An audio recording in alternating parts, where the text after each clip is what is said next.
Katanat karep karyang kan kershan yaki nogrep jang ka Mawsynram da kaban ai yaki kor po lyngkha niki power tillers. Yaki nila yathu do mintri katanat karep karyang uba bante dor lingdo.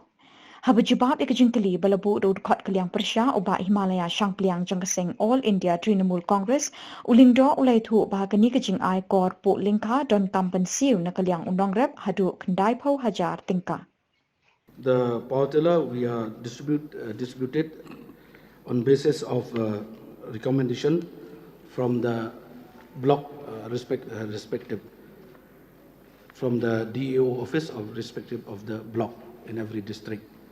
So the ADO of the block, they have to verify the requirement of the farmers and send to the directorate for implementation of the scheme.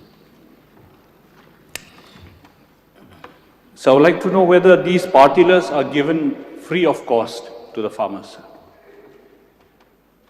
No, sir, it's a subsidy, sir, basis. So what is the percentage, sir, that is given to these farmers? Sir, if the cost of the power tiller is, 2 lakhs 20 something, and the subsidy we are giving 90,000.